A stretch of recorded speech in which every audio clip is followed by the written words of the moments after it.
हम इससे पहले lecture 1 and lecture 2 Newton laws of motion का ऑलरेडी देख चुके हैं। चलिए लेक्चर नंबर 3 का खेला शुरू करते हैं।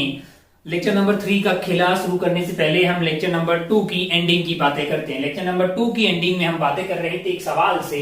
सवाल हमारा कुछ इस तरह का था कि ब्लॉक था हमारा, ओहो एक और ब्लॉक था, बहुत बढ़िया भाई साहब, एक और ब्लॉक था, 3 ब्लॉक थे शायद, हमें अगर ढंग से याद है तो ये 2 kg का था, ये वाला 3 kg का था और ये वाला था 2, 3 and 5। हाँ तो 5 और 5 10 हो जाएगा। हाँ तभी दिया। इधर से शायद फोर्स लग रहा था 50 न्यूटन का। क्या लग रहा था?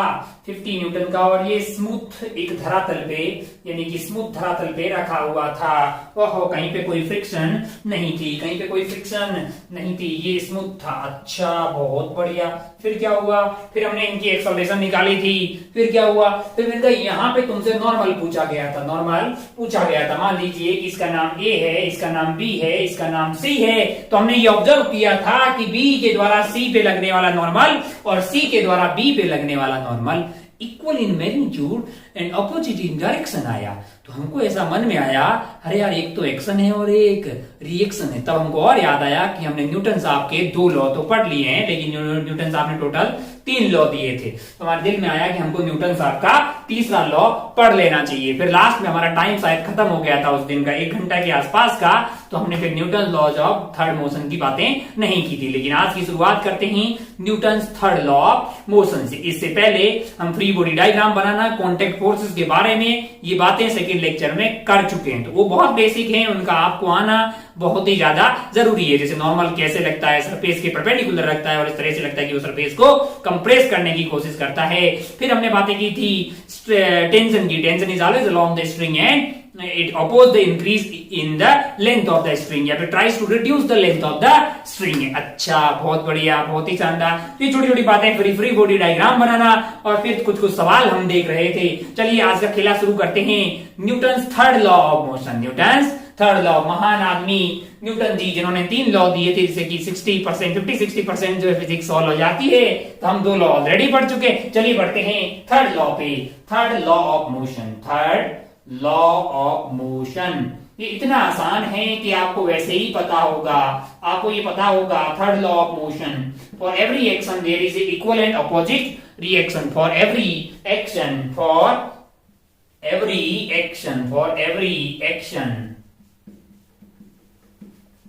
there is equal and opposite reaction. अच्छा इसका क्या मतलब समझे हम? मैंने कहा हम इसको ऐसे फिजिक्स की भाषा में मान लो यहाँ पे समझते हैं कि मान लो कि ये वाला एक ब्लॉक है। अच्छा मान लीजिए कि ये m kg का ब्लॉक है, ये तेरा हाथ है, यहाँ पे टिक टिक टिक ऐसा बना दिया मास्टर ने अपनी पेंटिंग की स्किल्स दिखाते हुए। ऐसे फोर्स लगा रहे हैं। मान लो कि तूने इस ब्लॉक को 10 न्यूटन से फोर्स लगाया, एक नॉर्मल लगाया ब्लॉक के ऊपर 10 न्यूटन से, तो ये 10 न्यूटन यहाँ पे एक्शन होगा और इस ब्लॉक के द्वारा तेरे हाथ पे, हाथ बहुत घटिया सा बन रहा है, ऐसा लग रहा है जैसे पोलियो हो रखा है, पोलियो से भी घटिया। हाँ मान लो कि ये हाथ है, हाथ के ऊपर ब्लॉक के द्वारा इधर की तरफ क्या लग रहा होगा? 10 न्यूटन। अगर ये एक्शन है तो ये उसका क्या है? रिएक्शन है। For every action there is a equal and opposite reaction. अच्छा मतलब मैग्नीट्यूड सेम होता है? मैंने कहा हाँ। तो क्या अपोजिट होते हैं? मैंने कहा हाँ। ओ अच्छा तो मतलब हम किसी को फोर्स मारे तो उतना फोर्स हमें भी लगता है? हाँ। तो हम क्या अगर खींच के किसी के गाल पे चपेट मार लें, मतलब चांटा मार लें, तो फिर तो नुकसान का फायदा, मतलब नुकसान हुआ, क्योंकि जितना फोर्स हम उसको लगाएंगे उतना फोर्स तो हमारी हथेली को भी लगेगा। फिर तो बैंड दोनों की बजनी चाहिए, क्योंकि बराबर फोर्स तो लगा रहे दोनों पे यार। हाँ बिल्कुल बराबर फोर्स लगता है, लेकिन उसकी गालों पे चपेट पड़ती है तो गालों की सेल्स जो है वो ज्यादा सेंसिटिव होती है, उसमें दर्द होगा। और तेरे हाथ वाला ये वाला पार्ट जो है इसमें डेड सेल्स ज्यादा होती है, हार्ड सरफेस होती है, तो दर्द कम होता है। फोर्स भले ही बराबर लगे लेकिन गाल पे चपेट, गाल को ज्यादा दर्द होगा और आपके हाथ को कम दर्द होगा। कई बार ऐसा हो सकता है कि आपने ढंग से नहीं मारा हो तो थोड़ा बहुत आपको भी दर्द हो जाए। अच्छा, बहुत बढ़िया, बहुत शानदार। एक घोंचू किस्म का सवाल ऐसे ही पूछते हैं, मतलब जैसे चपेट से याद आ गया कि ऐसा होता है। जैसे कई बार हम लोग बेड पे जंप लगा देते हैं ना, ऐसे जंप लगाया ऊपर से, ऊपर कूद गए और फिर वापस जो है बेड के ऊपर आ रहे हैं, आ रहे कि नहीं आ रहे, और बेड मतलब बेड पे अपने जंप लगा दिया। मान लो कि कुछ हाइट से हमने जंप लगाया, एक बार क्या हुआ कि सीधा फर्श पे ही जंप लगा लिया, और एक बार ऐसा कर लीजिए कि यहाँ पे गद्दे वद्दे लगा दीजिए, फिर से जंप लगाइए। दर्द कौन से वाले में ज्यादा होगा, दर्द कौन से वाले केस में ज्यादा होगा? एक बार आप सीधा इस सरफेस पे जंप लगा रहे हैं, सीधा ऐसा कूद के इसके ऊपर गिर रहे हैं। दूसरे वाले केस में यहाँ पे कुछ गद्दे वद्दे लगा रखे हैं, यहाँ पे गद्दा लगा रखा है, गद्दा समझ में आया ना आपको, कि फोम का कुछ ऐसा लगा रखा है, और आपने जंप लगाया सेम हाइट से, आपने सेम हाइट से जंप लगाया। तो अगर आप टक्कर से पहले देखिए, मान लो कि एच हाइट से आपने जंप लगाया, एच हाइट से, तो टक्कर के जस्ट पहले इसकी रफ्तार होगी v is equal to under root of 2gh। अरे v square is equal to u square plus 2as लगाओगे तो ये क्या आ जाएगा, v is equal to 2gh। टक्कर से जस्ट पहले यहाँ पे भी क्या होगी, 2gh। टक्कर के बाद में क्या हो जाएगी, रुक जाएगा, यहाँ पे भी क्या होगा, रुक जाएगा। अच्छा, दर्द कौन से वाले केस में ज्यादा हुआ भाई? दर्द तो अपने को फोर्स अपने ऊपर कौन, अपने भाई ऐसे गिर जाएंगे, इसके ऊपर ऐसे गिर रहे होंगे, तो हमारे ऊपर नीचे से एक सरफेस नॉर्मल लगाएगी, वो नॉर्मल मान लो यहाँ पे N1 है, और यहाँ पे जब आप गिर रहे होंगे तो आपके ऊपर इधर की तरफ N2 लग रहा होगा, ऊपर की तरफ। अरे भाई तभी तो आप रुक रहे होंगे, वरना आप जमीन के अंदर घुस गए होते। अल्लाह N1 N2 N1 N2 N1 N2, ओहो, मतलब अगर आप ध्यान से देखें तो P फाइनल क्या है दोनों ही केस में, 0, क्योंकि P फाइनल होगा मास इनटू वेलोसिटी, 0 0 हो गया। P इनिशियल भी दोनों का सेम है, P इनिशियल सेम है दोनों का, P फाइनल भी सेम है। तो भाई मतलब फिर मतलब ऐसा क्या हुआ कि जब आप फर्स्ट पे सीधा जंप लगा रहे थे तब आपको दर्द ज्यादा हुआ? क्योंकि अगर आप ध्यान से देखें तो फोर्स होता है basically delta P by delta T. Delta P दोनों ही केस में सेम है, यानी कि मैं इस वाले केस को 1 बोल देता हूं, इस वाले केस को 1 बोल दूं, इस वाले केस को 2 बोल दूं, तो delta P1 is equal to delta P2, but delta T1 is not equal to delta T2। अच्छा, ये डेल्टा T1 और डेल्टा T2 क्या है? मैंने कहा वो वाला वक्त है जिसमें ये नॉर्मल लगा होगा, यहाँ पे तो धड़ाम से गिरा होगा, धड़ाम से एकदम फर्स्ट पे गिरा होगा, दर्द हो गया होगा, और ये जो गद्दा वाला पार्ट है इसमें फोम वोम होगी, स्लोली तेरे ऊपर नॉर्मल लग रहा होगा। तो यहाँ पे अगर आप ध्यान से देखें तो आप देखेंगे कि डेल्टा T2 जो है वो डेल्टा T1 से बड़ा होगा।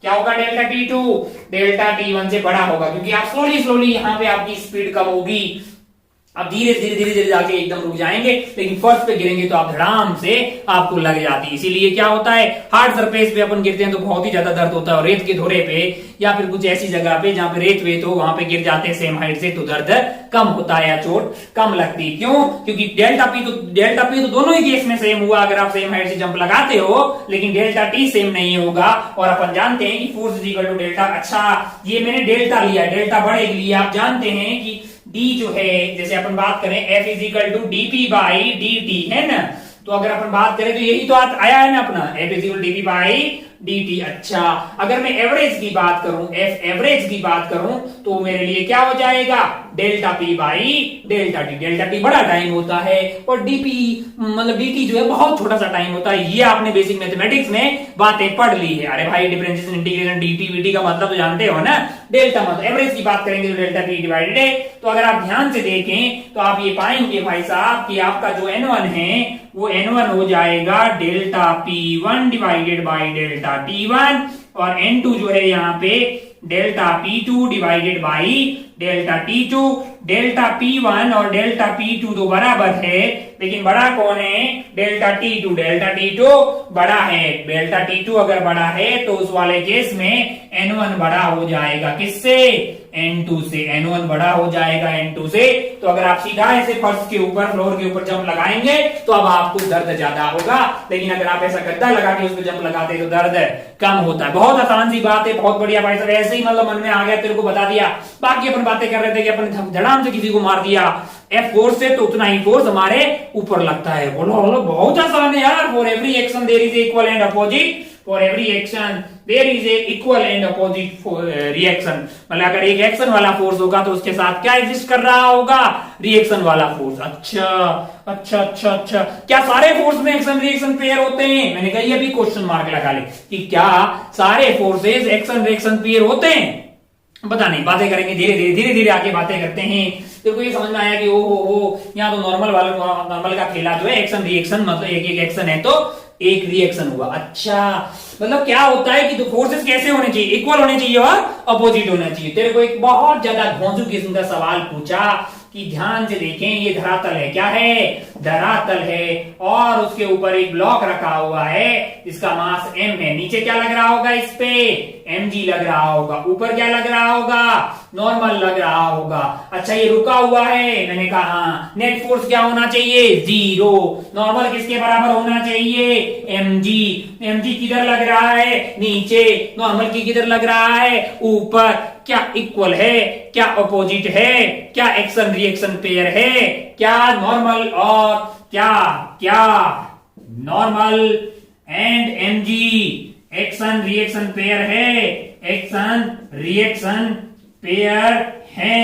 ये सवाल है भाई साहब, is normal and mg are action reaction pair और नॉट।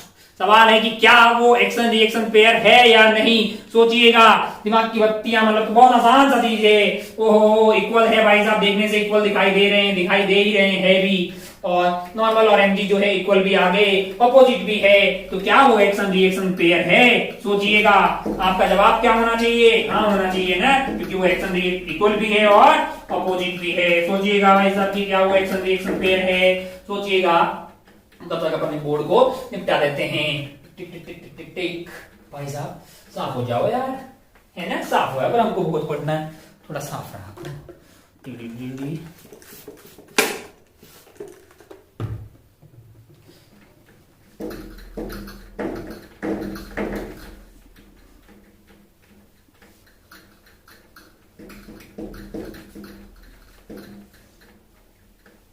सोच लिया, सोच लिया होगा अभी तक भाई।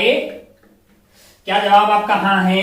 अगर आपका जवाब यस है, अगर आपका जवाब यस है तो आप गलत हैं। यस है तो गलत है, क्यों? क्योंकि नॉर्मल और mg एक्शन रिएक्शन पेयर नहीं है। तो बोलेगा बे इक्वल भी है और अपोजिट भी है, गलत फिर कैसे हुआ? इनको बताते हैं। अगर आप ध्यान से देखें तो आप पाएंगे कि एक्शन कहां हो रही है, मैंने कहा mg इस पे लगा, मैंने कहा रिएक्शन, मैंने कहा वो भी उसी पे लग रही है। ऐसा कैसे पॉसिबल है यार? एक्शन रिएक्शन पेयर की कुछ कंडीशंस होगी, यहाँ पे ये एक्शन रिएक्शन पेयर हो ही नहीं सकते, क्योंकि नॉर्मल जो है वो, मतलब जो है, हमने जो n और mg लिए हैं वो दोनों एक ही बॉडी पे लग रहे हैं। तो बोले इसमें दिक्कत क्या है? मैंने कहा इस वाले ब्लॉक को किसी ने खींचा mg से, तो इस वाले ब्लॉक ने उसको भी तो mg से खींचा होगा। अल्लाह, तो क्या वो रिएक्शन होनी चाहिए? मैंने कहा अरे ये नॉर्मल अगर इसके ऊपर लग रही है तो इस वाले ब्लॉक ने ग्राउंड पे भी तो नॉर्मल लगाई होगी। मैंने कहा वो एक्शन रिएक्शन पेयर होनी चाहिए। मैंने कहा हाँ, वो एक्शन रिएक्शन पेयर होती है। अगर इसका फ्री बॉडी डायग्राम आप बनाएंगे तो आप ध्यान से देखेंगे तो ये mg कौन लगा रहा है? धरती माता। कौन लगा रही है? धरती माता। और वो ग्रेविटेशनल फोर्स है धरती माता के सेंटर पे। मैं मान लू कि mg के बराबर एक इतना फोर्स ऊपर लग रहा होगा। मैंने कहा yes, G m1 m2 r square, जितने से ये m1 को m2 खींच रहा होगा उतने से ही m2 को m1 खींच रहा होगा। अरे यार, दुनिया में हर मास जो है दूसरे मास को खींच रहा होता है ना, है कि नहीं? अच्छा है, हर दो मास के बीच में प्रेम होता है, अट्रैक्शन लग रहा होता है। अच्छा, अगर ये एक्शन है तो फिर ये रिएक्शन हुई। मैंने कहा हाँ, तो फिर नॉर्मल का क्या बोलोगे? मैंने कहा ये जो नॉर्मल लग रही है ना, बेसिकली हुआ क्या होगा, इस वाले ग्राउंड के ऊपर नॉर्मल ऐसे लगी होगी, उसका रिएक्शन इसके ऊपर ऐसा लगा। अच्छा अच्छा अच्छा अच्छा अच्छा अच्छा अच्छा, अब समझ में आया कि एक्शन रिएक्शन पेयर होने के लिए सिर्फ इक्वल एंड अपोजिट होने से काम चलने वाला नहीं है। इक्वल एंड अपोजिट होने से काम चलने वाला नहीं है। तो यहाँ बातें करते हैं, यहाँ थोड़ी थोड़ी बातें कर देते हैं। Conditions for action reaction pairs, conditions for action reaction pair. Action reaction pair होने बनने के लिए क्या क्या कंडीशन होनी चाहिए? तो तपाक से बोल देगा भाई साहब कि फोर्सेज यानी दो पेयर दो forces must be equal in magnitude, must be equal in magnitude. पहली बात हमारे पास निकल के आई कि वो इक्वल इन मैग्नीट्यूड होने चाहिए। अच्छा, सेकंड बात की बातें करते हैं। Forces must be equal in magnitude, opposite in direction, direction में क्या होने चाहिए? ऑपोजिट होने चाहिए। अच्छा, बहुत बढ़िया भाई साहब, क्या इतने से काम चल जाएगा? मैंने कहा नहीं। तीसरी बात करते हैं, must be acting on two different bodies, एक ही बॉडी पे एक्शन रिएक्शन फोर्स नहीं लग सकता। हाँ, यहाँ पे नॉर्मल और एमजी की वैल्यू भले ही बराबर थी, लेकिन ये नॉर्मल और ये एमजी जो है, आप इसी बॉडी का काउंट कर रहे हैं। इस पे नॉर्मल इधर लग रहा है, इस पे नॉर्मल एमजी इधर लग रहा है। ये और ये एक्शन रिएक्शन पेयर नहीं है, ये और ये एक्शन रिएक्शन पेयर नहीं है। अच्छा, बहुत बढ़िया भाई साहब। ओहो हो, मतलब must be acting on two different bodies, must be acting on two different forces, must be acting on two different bodies, भाई साहब ध्यान रखिए, बहुत इंपॉर्टेंट है लाला, कि ऐसा जरूरी नहीं कि दो फोर्सेज इक्वल हो गया, अपोजिट हो गया तो एक्शन रिएक्शन पेयर हो जाएगा। एक्शन रिएक्शन पेयर होने के लिए must be acting on two different bodies. ये नॉर्मल इस पे लग रहा है तो उसका, ये अगर ग्राउंड पे एक्शन है तो ये उसका रिएक्शन है। अगर ब्लॉक पे एमजी इधर लग रहा होगा, धरती माता पे एमजी ऊपर लग रहा होगा, इसमें कोई डर मत पे, ये सब ग्रेविटेशन में वैसे पढ़ लेगा। 9th में पढ़ा होगा तूने, Gm1 m2 r स्क्वायर। अरे मास m1 और m2, ये m1 है लल्ला और ये m2 है, दोनों के बीच की दूरी r होती है, तो फोर्स ऑफ अट्रैक्शन जो है दोनों पे सेम लगता है। इस पे F लगेगा तो इस पे भी F लगेगा, Gm1 m2 r स्क्वायर। और ये एक्शन रिएक्शन पेयर इक्वल है, अपोजिट है और acting on two different bodies. Oh अच्छा, एक चीज और है यार, अगर तू इफ यू डोंट माइंड, मतलब बुरा ना माने तो एक चीज और बता देता हूं कि सिर्फ इतना हो जाने से ही काम नहीं चलता। मैंने कहा कैसे? मैंने कहा यहाँ पे जो फोर्स लग रहा है और यहाँ पे जो फोर्स लग रहा है, ये ग्रेविटेशनल फोर्स है। ये कैसा है? Gravitational force. ये नॉर्मल है। मैंने कहा हाँ, ये भी नॉर्मल है। अच्छा, मैंने कहा यार मतलब किसी बॉडी पे दो बॉडी होती, ये बॉडी ए मान लिया मैंने और ये बॉडी बी मान लिया। मान लो कि इसमें ग्रेविटेशनल फोर्स इधर की तरफ लग रहा होता 10 न्यूटन। कौन सा फोर्स है? ग्रेविटेशनल फोर्स है। और ऊपर की तरफ 10 न्यूटन लग रहा होता इलेक्ट्रिक फोर्स। कौन सा? इलेक्ट्रोस्टैटिक फोर्स लग रहा होता। और ये क्या लग रहा होता? Gravitational force. ये ग्रेविटेशनल फोर्स लग रहा होता है। अच्छा, इक्वल है क्या? अपोजिट है क्या? Acting on two different body है क्या? तो उससे पूछे कि क्या एक्शन रिएक्शन पेयर है, तो बोलेगा नहीं, क्यों? क्योंकि भाई साहब 1 2 3 कंडीशन सेटिस्फाई करने से वो काम चलने वाला नहीं है। एक और कंडीशन होगी, वो है must be of same nature. ऐसा नहीं एक ग्रेविटेशनल फोर्स एक इलेक्ट्रोस्टैटिक फोर्स लगा दिए और हो गया। तीसरी और मतलब चौथी और final condition, forces must B of same nature, यानी वो सेम नेचर के होने चाहिए। ऐसा नहीं भाई साहब एक मतलब जो एक इलेक्ट्रिक फोर्स लग रहा है, एक मैग्नेटिक फोर्स लग रहा है और एक आपका mg लग रहा है। हाँ, दोनों की नेचर सेम होनी चाहिए। तो इसको आत्मसात कर लें, मतलब आने वाले कोर्सेज में कई जगह आपको पूछो this and this are the pair of the action reaction pair, तब तो ये चारों बातें चेक करना कि एक्शन रिएक्शन पेयर होने के लिए must be equal in magnitude, must be opposite in direction, must be acting on two different bodies and must be of the same nature, यानी सेम टाइप के फोर्सेस होने चाहिए। Normal होनी चाहिए, tension होनी चाहिए। इलेक्ट्रोस्टैटिक फोर्स में बात करें तो अगर एक बात तो आपको समझ में आ गई कि ग्रेविटेशनल फोर्स होता है, जितना इस पे लगेगा उतना इधर लगता है। तो gravitational force is always in action reaction pair. फिर तेरे को अगर मैं छोटी ऐसे ही बताता हूँ, मतलब बुरा नहीं मानने का, नहीं पता तो कोई बात नहीं। मान लो कि ये Q1 है, मान लो कि ये Q2 है, जैसे उधर लगता है ना उधर यहाँ पे भी लगता है। कैसा लगता है? F is equal to K Q1 Q2 R square. ये कूलम्ब्स लॉ है, ये ग्रेविटेशनल लॉ के टाइप का ही होता है। एक्शन रिएक्शन पेयर होता है हमेशा action equal opposite, acting on two different body, same nature. ये एक्शन रिएक्शन पेयर हुआ, कौन सा वाला? Gravitational force action reaction pair हुआ, electrostatic force action reaction pair हुआ। लेकिन अगर मैं मैग्नेटिक फोर्स की बात करूं तो वो कभी कभी एक्शन रिएक्शन होता है, कभी कभी नहीं होता है। तो एक मिनट, अभी अपन कौन से वाले फोर्स की ज्यादा बातें कर रहे हैं? ग्रेविटेशनल फोर्स वाले की। धीरे धीरे मैग्नेटिक वाला, इलेक्ट्रोस्टैटिक्स वाला आगे के चैप्टर में बातें करेंगे, तो वहां पे और ज्यादा डेप्थ में बातें करेंगे। लेकिन हमारे न्यूटन के थर्ड लॉ से ये साबित हो गया है कि किसी फोर्स को एक्शन रिएक्शन पेयर होने के लिए 3 कंडीशन को, मतलब 2 फोर्सेस को एक्शन रिएक्शन पेयर होने के लिए 4 कंडीशन को सेटिस्फाई करना पड़ेगा। उनका मैग्नीट्यूड इक्वल होना चाहिए। मास्टर बार बार रिपीट इसलिए कर रहा है कि ये बहुत बेसिक बात है और इसकी वजह से कोई चीज आपकी गलत नहीं होनी चाहिए। Magnitude must be equal, direction must be opposite, must be acting on 2 different bodies और ऑफ द सेम नेचर, यानी दोनों के नेचर सेम होना चाहिए। बहुत बढ़िया, बहुत ही खूबसूरत। तो इस तरह से हमने आपको तीनों तरह के लॉज के बारे में मतलब बता दिया। अब नंबर आता है सवालों का। खूब सारे सवाल मतलब जो है अपने को इस चैप्टर में आगे बढ़ाने होंगे और भी बहुत सारी टेक्निकलिटीज उसमें आएगी, सही। लेकिन न्यूटन साहब के जो लॉज हैं, मतलब जो बेसिक किसी सवाल को सॉल्व करने में जो बेसिक चीज लगने वाली है वो है न्यूटन साहब का law number 1, law number 2 and law number 3 जो है ना। अच्छा, बहुत बढ़िया भाई साहब, बहुत ही शानदार। आगे बढ़ते हैं और सवालों का सिलसिला शुरू करते हैं। हेडिंग आप डाल दीजिए इक्विलिब्रियम प्रॉब्लम्स। कौन सी वाली प्रॉब्लम्स? Equilibrium problem. हेडिंग डाल सकते हैं इक्विलिब्रियम प्रॉब्लम्स। इक्विलिब्रियम का मतलब आप जानते होंगे,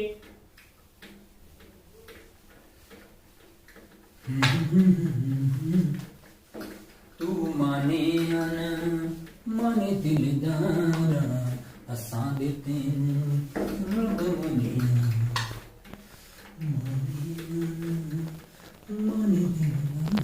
चलिए, बोर्ड हो गया चकाचक। चलिए आगे बढ़ते हैं और हेडिंग डालते हैं equilibrium of a body. Equilibrium, equilibrium of a body, equilibrium of a body, equilibrium of a body. ठीक है भाई, अब इतना ही हैंड राइटिंग आएगा। A+ तो आ गया था हमको इसी में 10th में, है ना। ऑल थैंक्स टू आर्ट वाला sir. Equilibrium of a body. अच्छा भाई साहब, बहुत बढ़िया, बहुत शानदार। इक्विलिब्रियम से क्या मतलब? हालांकि आपने वेक्टर में इसके बारे में बातें की होगी। इक्विलिब्रियम से आप क्या समझते हैं? आपने वेक्टर में बातें की होगी कि इक्विलिब्रियम, कोई बॉडी अगर इक्विलिब्रियम में है तो उस पर लगने वाला नेट फोर्स क्या होना चाहिए? 0। नेट फोर्स मतलब सिग्मा ऑफ F। लगने वाले तमाम फोर्सेस का नेट जो सम आएगा, यानी रिजल्टेंट आएगा, वो एक नल वेक्टर आना चाहिए। अगर ऐसा होगा तो हम ये बोलेंगे कि बॉडी इक्विलिब्रियम में। हालांकि अभी तक आपने फोर्स की बातें की है। फोर्स का घुमा हुआ इफेक्ट भी आता है, उसको टॉर्क बोलते हैं। जैसे ये आइटम में मैंने इसे फोर्स लगाया, जैसे घूम गया है कि नहीं यार, ये भाग के कहीं गया नहीं, ऐसा नहीं भाई यहां से अलग हो गया उधर भाग गया। लेकिन जैसे मैं फोर्स लगा रहा हूं, ये इसके अबाउट घूम रहा है कि नहीं है, उसको टॉर्क वर्क बोलते हैं। फोर्स लगाने की कहानी घूम रहा है ना, द घुमा हुआ effect of force is known as torque. 1 minute आगे बातें करेंगे, आगे रोटेशन में वगैरह में। वैसे तो बॉडी अगर कंप्लीट इक्विलिब्रियम में हो तो जैसे फोर्स 0 होता है, उसी तरह से एक आइटम टॉर्क होता है, वो भी 0 होना चाहिए। लेकिन अभी हमारे लिए इसकी कोई बातें अभी नहीं हो रही है। अभी हम सिर्फ फोर्स की बातें कर रहे हैं। टॉर्क हमारा 0 लगेगा क्योंकि फोर्स सारे सेंटर पे हम मान रहे हैं, तो वैसे ही टॉर्क 0 होगा। तो ऐसे ही बता रहा है मास्टर कि पूरी बॉडी को इक्विलिब्रियम में होने के लिए इसको बोलते हैं ट्रांसलेशनल इक्विलिब्रियम, इसको बोलते हैं रोटेशनल इक्विलिब्रियम। कौन सा वाला? मैं लिख लेता हूं नाम, क्योंकि तुम तो होनार बच्चे हो यार। ऐसा थोड़ी टॉर्क देख लिया और डर गया अब हमसे नहीं होगा, ऐसा होने वाला नहीं है। अगर नेट फोर्स 0 हो तो इसका मतलब क्या है? Translational equilibrium, translational equilibrium. अच्छा, और टॉर्क नेट 0 हो? अबे टॉर्क अभी तो टॉर्क हमें पता ही नहीं। अबे तो बताएंगे ना भाई। Translational equilibrium, rotational equilibrium, rotational equilibrium. अच्छा, हम कौन सी बातें करेंगे? मैंने कहा हम बातें करेंगे अभी ट्रांसलेशनल इक्विलिब्रियम की। उसमें किसी बॉडी पे लगने वाला नेट फोर्स 0 हो तो वो बॉडी इक्विलिब्रियम में होगी। अच्छा, अगर F नेट 0 तो बॉडी रुकी रहेगी? हाँ तो बोलेगा यस। ऐसा कोई जरूरी नहीं है, या तो रुकी रहेगी या फिर वो यूनिफॉर्म वेलोसिटी से स्ट्रेट लाइन में गमन कर रही होगी। न्यूटन साहब का फर्स्ट लॉ है कि नहीं है? तो जरूरी नहीं कि बॉडी रुकी रहे, वो यूनिफॉर्म रफ्तार से स्ट्रेट लाइन में गमन करती हुई भी हो सकती है।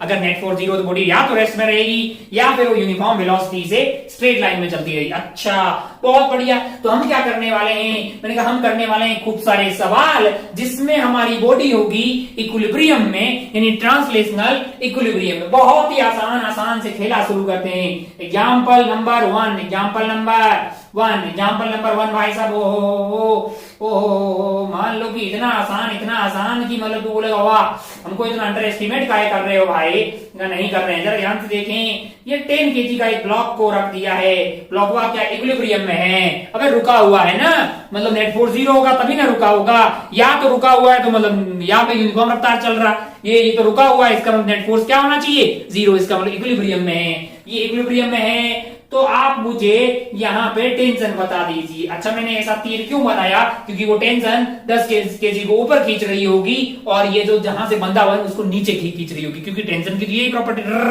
टेंशन कभी धक्का नहीं देती, टेंशन खींचती है कि नहीं है। अच्छा, आपसे पूछे कि इसमें टेंशन बताइए तो बोला मतलब तुरंत बता दिया होगा, तुरंत पता कर ले। सवाल और बताते हैं धीरे धीरे। मास्टर ने आपको बोला था कि बिल्कुल बेसिक से अपन ओलंपियाड लेवल तक के तमाम किस्म के सवाल सॉल्व करेंगे। अच्छा, इसी को थोड़ा सा वेरिएशन लाते हैं। मान लो कि ये अपन ने ऐसा कर दिया, मान लो कि ऐसा कर दिया, ये मान लो कि ये एंगल हो गया 60 डिग्री, ओहो हो, और यही वाले आइटम 10 kg को यहाँ पे हमने रख दिया, ये क्या है 10 kg, ओहो। बाकी अपन जानते हैं कि स्मूथ है, कहीं पे फ्रिक्शन नहीं है, ये लिखने की जरूरत नहीं है कि सरफेस स्मूथ है। अच्छा, ये इंक्लाइन प्लेन है, ये क्या है एक इंक्लाइन प्लेन है जिसका एंगल ऑफ इंक्लिनेशन क्या है 60 डिग्री। ओहो, क्या पूछा भाई साहब, क्या पूछा आपसे, क्या पूछा। अच्छा, इसे थोड़ा और कर लेते हैं, कुछ कर लेते हैं पूछने के लिए। मान लो कि इक्विलिब्रियम में रहेगा नहीं, यहाँ से छोड़ लेंगे तो भाग जाएगा ना यार, इक्विलिब्रियम में ले आते हैं, ओहो टिक टिक टिक, पीछे धागा बांध दिया, अब धागा टूट नहीं रहा है तो ये इक्विलिब्रियम में है ना। अच्छा भाई साहब, थोड़ा सीधा नहीं हुआ यार इंक्लाइन प्लेन।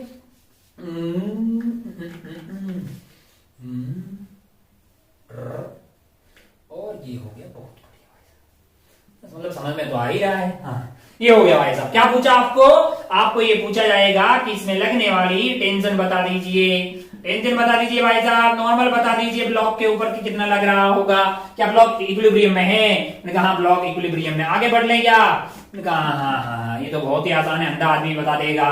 थोड़ा सा और करते हैं। मान लो कि अपना जो ये वाला ब्लॉक है, मान लो कि ये वाले ब्लॉक को इस बार अपन ऐसे बांध रहे हैं, कैसे बांध रहे हैं, ऐसे बांध दिया, टिक टिक टिक टिक टिक टिक टिक, एक धागे से बहुत हो गया। इस बार ऐसा कुछ किया हमने, ऐसे 2 धागे लिए और यहाँ पे ब्लॉक को बांध दिया, यहाँ पे ब्लॉक को क्या किया हमने बांध दिया। ब्लॉक का मास कितना है, मान लीजिए कि 10 kg, ब्लॉक का मास 10 kg, ये धागे की लंबाई L है और जो जिन पॉइंट के बीच में बांधा हुआ है ये वाली दूरी L है, ये वाली दूरी भी क्या है L है। क्या पूछा आपसे बोला कि इसमें मान लीजिए टेंशन T1 है और इसमें मान लीजिए कि टेंशन T2 है। आपको क्या बताना है, T1 एंड T2 कितना है, ये आपसे पूछा। अच्छा भाई साहब, बहुत बढ़िया, ओ हो। अच्छा, एग्जाम्पल नंबर 2 हो गया, ये एग्जाम्पल नंबर 3 मान लो ये हो गया। धीरे धीरे आगे बढ़ते रहेंगे अपन, ऐसे खूब सारे एग्जाम्पल कर सकते हैं। मान लो कि थोड़ा सा इसमें धीरे धीरे आगे बढ़ते हैं। मान लो कुछ ऐसा कर दिया, टिक टिक टिक टिक टिक टिक टिक, आप सोल्व करते रहे, आपको सवाल लिख दिया, आप शुरू हो जाए भाई साहब, तुरंत सवाल लेकर आगे बढ़े। सोच रहा है कि क्या करना चाहिए अपने को। मान लो कि ये ऐसे किया, ये ऐसे कर दिया, इसमें एंगल बराबर L था। मान लो कि इस बार ऐसा कुछ कर दिया, मान लो कि ये वाले का मास M है, ओहो हो, और ये वाला एंगल मान लो अल्फा है और ये वाला एंगल क्या है बीटा है। अच्छा भाई साहब, बहुत बढ़िया। ये वाले में टेंशन मान लीजिए T1 है, ये वाले धागे में टेंशन T2 है। सवाल पूछ लिया कि T1 क्या होगा, T2 क्या होगा, T1 क्या होगा, T2 क्या होगा। ओहो, कितना एग्जांपल हो गया, example number 4। If you don't mind, नहीं बोर्ड भर गया है, मर थोड़ी रहे, थोड़ी देर में लिखवा देंगे। अच्छा, यहाँ पे देखिए जरा, यहाँ पे देखिए, अगर आप ध्यान से देखें तो ये 10 किलो के ब्लॉक को ऊपर की तरफ खींचा जा रहा है। बहुत बढ़िया भाई साहब, बहुत ही शानदार। तो अब देखिए इक्विलिब्रियम में नेट फोर्स क्या होना चाहिए 0। मास्टर ने क्या बोला था, सबसे पहले बहुत आसानी से क्या बना दे, फ्री बॉडी डायग्राम बना दें। तो इसके ऊपर नीचे क्या लग रहा होगा 100 लग रहा है, ऊपर क्या लग रहा होगा टेंशन लग रहा होगा। टेंशन क्या होना चाहिए 100 न्यूटन होना चाहिए। ओहो, टफ सवाल। इसमें अगर आप ध्यान से देखें नीचे की तरफ, अगर आप ध्यान से देखिए इसका पेटी बनाएंगे नीचे की तरफ 100 लग रहा होगा। क्या लग रहा होगा 100 लग रहा होगा। काय को कि M into G 100 हो गया है। अब आप ध्यान से देखें, ध्यान से अगर आप देखें तो ये एंगल है आपका 60, ये 90 हो गया, ये एंगल होगा 30, तो ये वाला एंगल क्या आ जाएगा 60 आ जाएगा। अच्छा, ये एंगल 60 होगा तो ये वाला कंपोनेंट तुम्हारे लिए आ जाएगा आपका 100 into cos 60, 100 into cos 60, cos 60 की वैल्यू होती है हाफ, तो आपके पास आ गया 50। और ये वाला कंपोनेंट क्या आ जाएगा, इसका कंपोनेंट लेने आते होंगे यार, 100 इंटू साइन 30 यानी साइन 60 3/2, तो ये आ गया 50√3। अब आप ध्यान से देखो, अगर आप इसका फ्री बॉडी डायग्राम बना रहे हो तो आपके लिए क्या क्या लग रहा है, इधर ऊपर की तरफ नॉर्मल लग रहा है, इधर की तरफ 50 लग रहा है, इधर की तरफ 50√3 लग रहा है, ऊपर की तरफ टेंशन लग रहा है, और ये किधर ही नहीं जा रही है, इसका मतलब normal must be equal to 50 newton. Normal क्या होना चाहिए 50 न्यूटन होना चाहिए, और टेंशन क्या होना चाहिए, टेंशन 50√3 न्यूटन होना चाहिए, तभी तो ये रुकी रहेगी यार। अच्छा भाई साहब, बहुत बढ़िया, बहुत ही शानदार। हो इक्विलिब्रियम का वॉल्यूम 940, तो उसके कंपोनेंट अलोंग एंड परपेंडिकुलर में अपन ने कर दिए भाई साहब, बहुत बढ़िया, बहुत ही शानदार। हो बहुत शानदार। अच्छा, ये क्या किया, ये एंगल 60 है, ये 90 है, तो ये 30 हो गया, तो ये 60 आ गया ना यार, परपेंडिकुलर डाल दिया, कोई बहुत टफ चीज नहीं है। अगला सवाल आपसे बोल रहा है, एक मिनट बहुत आसान है, लेकिन भेजे में कुछ मतलब उतरना चाहिए है ना, यहाँ पे जेई की तैयारी कर रहे हैं इसमें, मतलब ठीक है ना। हाँ, धीरे धीरे आगे बढ़।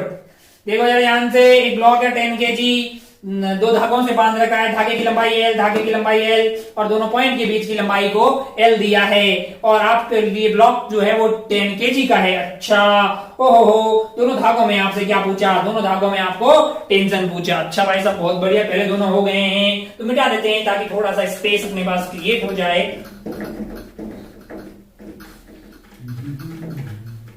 कीजिए आप,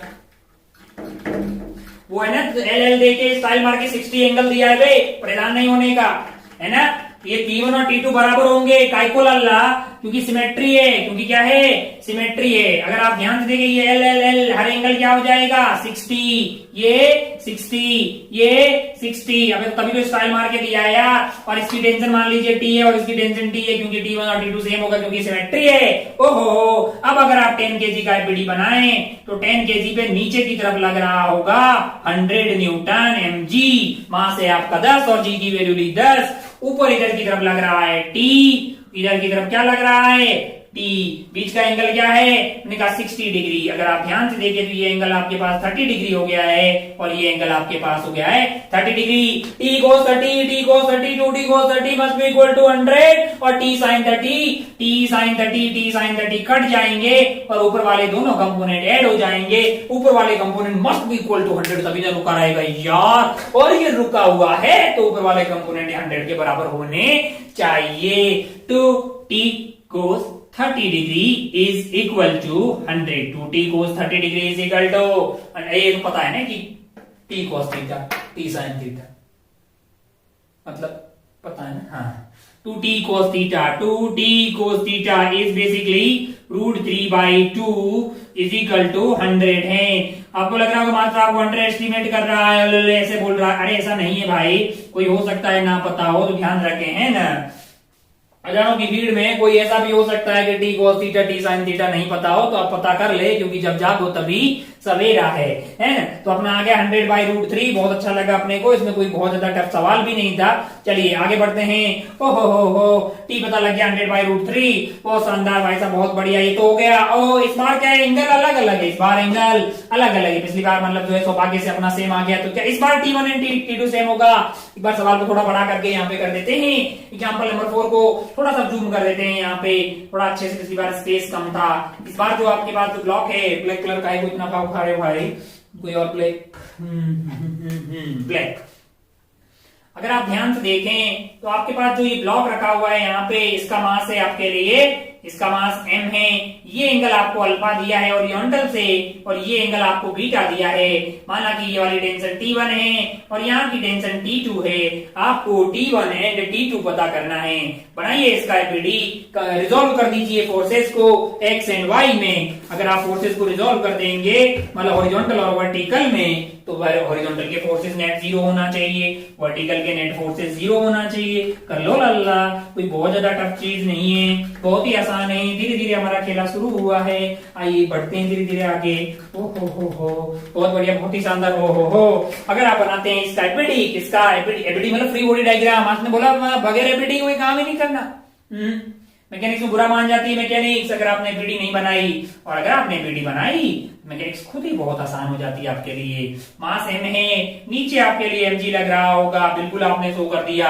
आप बोलेंगे साहब इधर की तरफ लग रहा है T1, फ्री बॉडी में क्या था, बॉडी को फ्री कर दीजिए और उस पे लगने वाले फोर्सेस को जिधर लग रहा है उधर की तरफ मार्क कर दीजिए सेंटर पे। अच्छा T1 हो गया, इधर क्या लग रहा है T2 है। अब ये इधर लग रहा है तो तीर उधर ही लगाना है, ऐसा नहीं उधर लगा दिया, गलत हो जाएगा ना फिर यार। अच्छा, और अगर ये ध्यान से देखें तो ये एंगल हमारे लिए अल्फा है और ये वाला एंगल हमारे लिए क्या है, बीटा है। अच्छा ओ मेरा मन कर रहा है कि इन T1 और T2 को तोड़ दूं, क्या कर दूं, तोड़ दूं, बिखेर दूं, तोड़ दूं। इधर वाला कंपोनेंट क्या होगा मेरे लिए, ये वाला कंपोनेंट हो जाएगा T1 कोस अल्फा, और ऊपर वाला component T1 sine alpha, T1 sine alpha, है कि नहीं यार। अच्छा भाई साहब बहुत बढ़िया, बहुत शानदार। हो और अगर T2 का देखा जाए तो T2 का ये वाला कंपोनेंट आ जाएगा T2 कोस बीटा, ऊपर आ जाएगा T2 साइन बीटा। उम्मीद है कि ये बिल्कुल आपको समझ में आ रहा होगा। बेसिक मैथमेटिक्स से कोई बहुत बड़ी क्रांतिकारी काम कर नहीं रहा हूं। अच्छा अब अगर इधर ये तो गायब हो गया, मैंने कहा इसकी कंपोनेंट कर दी, इसकी कंपोनेंट कर दी। अब ये रुका हुआ है, ये फोर्स बराबर होना चाहिए और ये बराबर होना चाहिए, कोई भी कर लेगा यार। लिख ले दो इक्वेशन, लिख ले। तो बोलेगा T1 sine alpha plus T2 sine beta, T2 sine beta must be equal to mg। मैंने कहा बहुत बढ़िया भाई साहब। इक्वेशन नंबर 1 बोल लीजिए, इक्वेशन नंबर 2 बोलेगी कि T1 cos alpha must be equal to T2 cos beta. दो इक्वेशन है, दो वेरिएबल सॉल्व करके T1 T2 आ जाएगा क्या, बिल्कुल आ जाएगा। सॉल्व कर लेगा क्या, कर ही लेना यार। T1 आ जाएगा, T2 आ जाएगा। हाँ इसको सॉल्व करोगे कितना आएगा, तो बहुत आसानी से आ जाएगा। इसको पहले कोस अल्फा से मल्टीप्लाई कर लो, इसको साइन अल्फा से, या फिर उसमें रिप्लेस कर लो, थोड़ी सी मेहनत कर लो तो बिल्कुल इसको सॉल्व किया जा सकता है। सॉल्व करेंगे तो आप क्या आएगा, वैसे करें क्या, एक कर लेना, मैं आंसर बताता हूं। आंसर क्या आ जाएगा, तो बहुत ही आसान सा आएगा। T1 हमने कौन सा लिया, ये लिया, तो आंसर आएगा mg T1 के लिए cos beta divided by sine alpha plus beta. लोग बोले आपको कैसे पता, मैंने ये तो रोज मतलब याद ही हो जाता है ना यार, सेमी टाइप का तो सवाल है, हमेशा आते रहते हैं, इसलिए मुझे याद है, आप निकाल सकते हैं। mg कोस बीटा, और इसमें आपको T2 कौन सा, ये वाला लिया ना, हाँ तो T2 लिया तो आंसर आएगा mg cos alpha divided by sine alpha plus beta. अब अपने आंसर मैच करवा देना। 1 मिनट, दो इक्वेशन दो वेरिएबल सोल्व किया जा सकता है। अरे भाई नहीं, यहां से T1 निकाल, इधर पुट कर ले, फिर साइन a प्लस बी का फॉर्मूला बन जाएगा। पता है ना, ये तो ट्रिग्नोमेट्री में इतना पढ़ा होगा, इसलिए मैं अभी वो टाइम पास करवाने वाला यहाँ पे नहीं हूँ। चलिए बेसिक मैथमेटिक्स पहले पढ़ी हुई होनी चाहिए, हम यहाँ फिजिक्स की बातें कर रहे हैं। चलिए 1 मिनट हो गया, बहुत बढ़िया भाई साहब, बहुत ही शानदार। ये था एग्जाम्पल नंबर 4। आइए बढ़ते हैं एग्जाम्पल नंबर 5 पे। एग्जाम्पल नंबर 5 की कुछ डेटा ले लेते हैं अपने हिसाब से।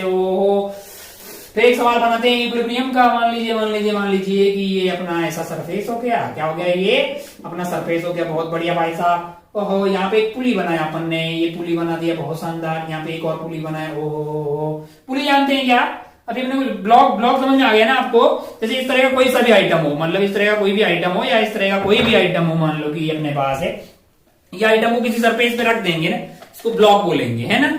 और इंक्लाइन सरफेस आप ये समझ लो कि भाई साहब ऐसा सरफेस हो गया, ये ऐसा कुछ सरफेस रख दीजिए, है ना। ये एंगल ऑफ इंक्लिनेशन हो गया थीटा, और ये सरफेस ऐसी, तो ये हो गया अपना इंक्लाइन सरफेस। पुली जो है ना, पुली मतलब जो है वो वहां पे देखी होगी आपने, मूवीज में तो काफी जगह देखी होगी, कुएं पे लगी होती है, कुएं पे ऐसे लगी होती है और उसमें अपन क्या करते हैं, रस्सी डालते हैं, बाल्टी डालते हैं, अंदर और पानी निकालते हैं, सब गांव के लोग हैं, सबको पुली वुली देखी होगी आपने, काफी जगह पुली का जो मैकेनिज्म है, रोप एंड पुली का, वो आपने देखा होगा, वरना सिंपल सा गूगल कर और देखो पुली दिखाई दे जाएगी, बहुत शानदार पुली। और मतलब जो है अपने क्या किया कि धागा लिया और जो है यहां से ऐसे गया और यहाँ पे एक ब्लॉक को एम को टांग दिया, अच्छा, और धागा दूसरा इधर गया, इधर से भी एक धागा लिया, ओहो, और इधर मान लीजिए कि पुली ऊपर से धागा आ रहा है और यहाँ पे जो है ये मास एम रख दिया मैंने, तो बोले ऐसे थोड़ी रहेगा, ऐसे तो उड़ जाएगा ये धागा, मतलब सीधा हो जाएगा, मैंने कहा यहाँ पे एक और मास टांग दिया अपन ने, मान लीजिए कि ये वाला है √2m मैंने इस तरह से रखा। ये कार्यक्रम कहाँ है, ये कार्यक्रम है इक्विलिब्रियम में, कहाँ पे है, इक्विलिब्रियम में, मान लीजिए सिमेट्री है तो ये एंगल थीटा आएगा, ये एंगल क्या आ जाएगा, थीटा आ जाएगा। अच्छा भाई साहब, बहुत बढ़िया, बहुत शानदार। आपसे पूछा जाए कि इक्विलिब्रियम है, एट इक्विलिब्रियम थीटा क्या होगा, सवाल है एट इक्विलिब्रियम थीटा क्या होगा, बीच का टोटल एंगल है 2 थीटा, आपसे बोला गया कि ये सिस्टम इक्विलिब्रियम में। अच्छा, एक चीज ऐसे नॉलेज के लिए बताओ, धागा हम लोग कैसा लेते हैं, धागा हमारे पास मासलेस होता है, कैसा होता है, मासलेस, हम लोग लेते हैं मासलेस धागा, मासलेस स्ट्रिंग। ओहो, एक और चीज इसके बारे में बोलते हैं, इनएक्सटेंसिबल, क्या मतलब था इसका, कि ऐसा नहीं हो 1 मीटर का धागा ब्लॉक टांग दिया तो मतलब थोड़ा सा बढ़ गया, थोड़ा सा बढ़ने वाला धागा, मतलब ऐसा नहीं कि भाई रबड़ के टाइप का फैल रहा हो, ऐसी बातें अभी हम बिल्कुल भी नहीं कर रहे हैं। हमारे लिए धागा मासलेस है, स्ट्रिंग क्या है, वो भी मास, तो गलत पढ़ा रहा है, सही में तो मास होता है। मैंने कहा अपन भी रखेंगे सही में मास, पहले मासलेस तो सीख लिया, अभी थोड़े टाइम बाद में, यानी मतलब कुछ क्लासेस के बाद में अपन मास वाले की भी बातें करेंगे। अच्छा, ये पुली, मैंने कहा पुली भी मासलेस है, कैसी है, मासलेस है, मासलेस है। अच्छा, ओ मासलेस हो गया। और मैंने कहा और फ्रिक्शन लेस है, और क्या है, फ्रिक्शन लेस है, क्या है, फ्रिक्शन लेस है। अब अगर आप ध्यान से देखें तो अपन जानते हैं कि बीच में फ्रिक्शन होती है कि नहीं होती है, फ्रिक्शन होती है, उसी की वजह से धागा उस पे ऐसे मतलब जो स्लाइड नहीं करता है, ऊपर ऐसे चलता है तो पुली साथ में घूम जाती है और कुएं से पानी बाहर आ जाता है, बाल्टी वगैरह बाहर आ जाती है।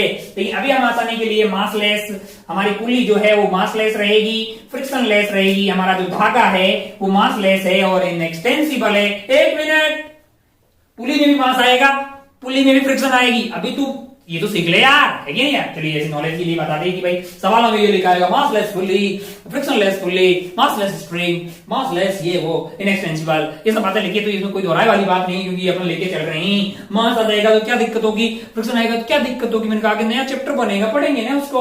अभी अपन बातें कर रहे हैं एम और √2m इक्विलिब्रियम पे है और थीटा आपसे पूछा गया है। अच्छा भाई साहब, बहुत बढ़िया, बहुत शानदार। अब अगर आप ध्यान से देखें, तो आपका मन कर रहा है कि अगर ये रुका हुआ है तो नीचे इस पे mg लग रहा होगा और ऊपर टेंशन लग रहा होगा, लेकिन टेंशन mg के बराबर ही होगा, टेंशन क्या होगा, mg के बराबर ही होगा, तभी ना रुका होगा। सेम यहाँ पे नीचे mg, ऊपर जो टेंशन है वो mg के बराबर ही होगा, तभी ये रुका हुआ होगा। हो अभी धागा मासलेस है, धागा क्या है, मासलेस है, धागा क्या है, मासलेस है, तो टेंशन सेम रहेगी, टेंशन हर जगह सेम रहेगी। मैं एक छोटी सी बात आपको यहाँ समझाना चाह रहा हूँ। ओ इसको उड़ा दें क्या, इनको इसको उड़ा दो, इसको भी उड़ा दो, 1 2 3 को भी उड़ा सकते हैं। छोटी छोटी बातें कर रहे हैं, ऐसी मतलब बिल्कुल बहुत छोटी है, लेकिन अपन चाहते हैं कि भाई मतलब एकदम दिल में बैठ जाए। मैं कैसे मान लूं कि भाई मतलब टेंशन सेम है, ओहो एक ही धागा है, जरा ध्यान से देखें, मैं बोल रहा हूँ कि इस धागे में यहाँ तक ये टेंशन सेम है, तो बोले कैसे, मैंने कहा ये धागे को आप ये मान लो कि यही धागा है, ये हमने धागा यहाँ से यहाँ धागे को देखा बीच में, ये ऐसा धागा है। अच्छा, धागे का कोई मास नहीं है, मान लो कि मैंने एक छोटा सा एलिमेंट लिया, मतलब ये छोटा सा धागे का ये वाला पार्ट कट किया, ये वाला धागे का पार्ट कट किया, इसका मास क्या है, इसका मास 0 है। तो इसमें इधर की तरफ का फोर्स और इधर की तरफ का फोर्स, मान लो कि ये T1 है और T2 है, मास 0 है, तो F net is equal to mass into acceleration, mass into acceleration, ये तो होता ही है, ये कहां से आया, न्यूटन साहब का सेकंड लॉ। अब अगर मास 0 है तो नेट फोर्स क्या होना चाहिए, 0 होना चाहिए, इसका मतलब T1 और T2 बराबर होना चाहिए।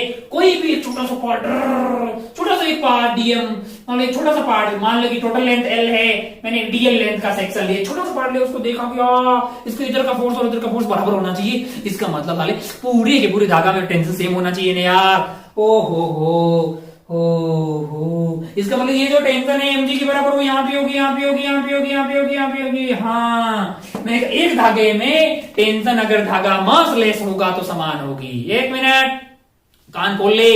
if the string is massless, then the tension at every point in the string is same, है कि नहीं है? अब अगर धागा ही बदल जाएगा फिर बात ही अलग हो जाएगी। ये रॉड के लिए भी एप्लीकेबल है, अगर रॉड मास लेस हुई तो, है कि नहीं है? अच्छा, मास वाली होगी तो कुछ और आएगा, मैंने कहा हाँ, इसलिए अपन मास वाली बात अभी नहीं कर रहे हैं। ओ, इसका मतलब अगर mg है तो क्या यहाँ पे भी टेंशन mg है? मैंने कहा हाँ, यहाँ टेंशन इसको ऊपर खींच रही है, यहाँ पे टेंशन का हमेशा खींचना ही है, तो इसको ऊपर की तरफ खींच रही होगी टेंशन, और इसको टेंशन खींच रही होगी ऊपर की तरफ, और नीचे इस पे क्या लग रहा होगा? नीचे इस पे mg लग रहा होगा। मैं चाहता हूं कि मैं √2mg का यहाँ पे फ्री बॉडी डायग्राम बनाऊं, थोड़ा अच्छे से तेरे को फील आए। ये है अपने पास, कौन है? ये है अपने पास √2m। नीचे की तरफ क्या लग रहा है? तू बोलेगा भाई साहब √2m इंटू जी लगेगा, क्योंकि √2m तो इसका मास है, इंटू जी कर दिया तो क्या मिल गया तेरे को? एक्सेलरेशन। अब आप ध्यान से देखिए, इधर की तरफ क्या लग रहा है? टेंशन। इधर की तरफ क्या लग रहा है? टेंशन लग रहा है। अच्छा, टेंशन की वैल्यू क्या है? मैंने कहा ये mg है भाई साहब, और ये भी mg के बराबर ही है, और बीच का ये जो एंगल है ना लल्ला, यही इसी की तलाश है। ओ हो, mg का ये कंपोनेंट और mg का ये कंपोनेंट आपस में कट जाएंगे, क्योंकि वो आएगा mg sin थीटा, ये भी आएगा mg sin theta, these are equal and opposite, cut जाएगा। ऊपर वाले कंपोनेंट क्या ऐड हो जाएंगे? मैंने कहा आपको क्या आएगा ऊपर वाले कंपोनेंट? ऊपर वाले कंपोनेंट आएगा mg cos थीटा। क्या आएगा? mg cos theta. ये वाला क्या आएगा? mg sin theta. ये mg sin थीटा इस वाले mg sin थीटा से कट जाएगा। mg cos थीटा क्या हो जाएगा? 2mg cos थीटा, और ये रुका हुआ है तो वर्टिकल में भी नेट फोर्स क्या होना चाहिए?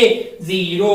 इक्विलिब्रियम में है भाई साहब, इसका मतलब 2mg cos theta must be equal to √2mg। mg ने mg की बत्तियां गुल कर दी। cos थीटा आया भाई साहब √2/2, ये तो होता है 1/√2। अरे ये क्या हो गया? थीटा की वैल्यू क्या आ गई है? 45 डिग्री। थीटा की वैल्यू है 45 डिग्री या π/4, जो भी आपको बोलना है रेडियन में। टोटल एंगल 2 थीटा होगा 90 डिग्री। टोटल एंगल जो आपका 2 थीटा एंगल होगा उसकी वैल्यू क्या होगी? 90 डिग्री। अच्छा, बहुत बढ़िया भाई साहब, बहुत ही शानदार। हो आगे बढ़ते हैं, कुछ सवाल और करते हैं, मतलब अपने को समझ में आना चाहिए भाई साहब, समझ में आना चाहिए। बिल्कुल बेसिक से पहले सवाल शुरू किया, दूसरा, तीसरा, चौथा, पांचवा, धीरे धीरे अपने कुछ कॉन्सेप्ट मास लेस हो क्या मतलब होता है, ये क्या मतलब होता है, धीरे धीरे सवालों में आगे बढ़ते हैं। इक्विलिब्रियम का मतलब अपने को समझ में आता है।